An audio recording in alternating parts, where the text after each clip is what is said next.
তেহরানের কেন্দ্রীয় মসজিদে স্থানীয় সময় সকাল ৮টায় নিহত ইরানের সর্বোচ্চ নেতা আয়াতুল্লাহ আলী খামেনির জানাজা অনুষ্ঠিত হয়েছে। গত ২৮শে ফেব্রুয়ারি ইরানের উপর যুক্তরাষ্ট্র ও ইসরায়েলের হামলার শুরুর প্রথম দিনেই নিহত হয়েছিলেন ইরানের সর্বোচ্চ নেতা আয়াতুল্লাহ আলী খামেনি।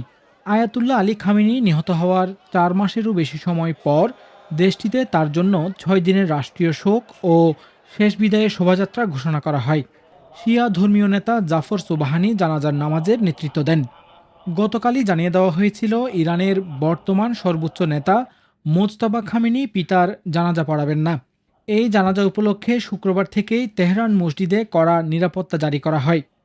শুক্রবার থেকে তেহরানের গ্র্যান্ড মুসল্লায় সাবেক এই আয়াতুল্লাহর মরদেহ সর্বসাধারণের শ্রদ্ধা নিবেদনের জন্য রাখা হয়। এখন পর্যন্ত আমরা প্রকৃত অর্থে আমাদের নেতার প্রতিশোধ নিতে পারিনি। ইনশাআল্লাহ যদি আমরা বিশ্বের সামনে তাদের ক্ষমতা ও মর্যাদা চূর্ণ করতে পারি, তাহলে আমরা আমাদের নেতার প্রতিশোধ নিতে সক্ষম হব। আমাদের নেতার প্রতিশোধ নেওয়া মানে ব্যক্তিগতভাবে ট্রাম্প বা নেতানিয়াহুকে হত্যা করা নয়।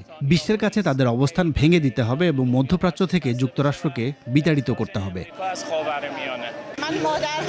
আমি একজন মা এবং সত্যিই আমার শহীদ নেতাকে আমি এমন গভীরভাবে মিস করি, যা নিজের সন্তানের প্রতি একজন মায়ের ভালোবাসার চেয়েও বেশি। কিন্তু আমরা ইমাম মাহদির আবির্ভাব পর্যন্ত এই শোক বুকে ধারণ করে রাখব।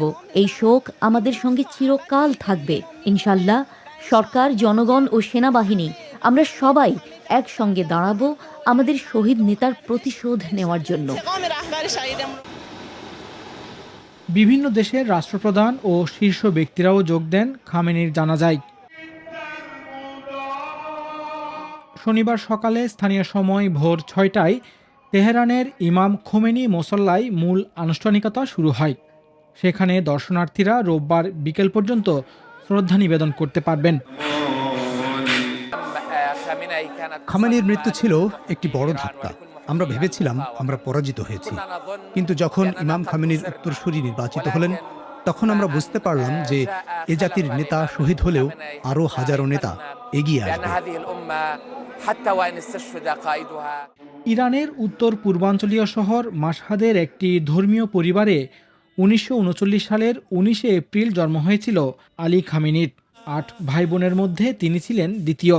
এই মাশহাদেই বৃহস্পতিবার তাকে দাফন করা হবে।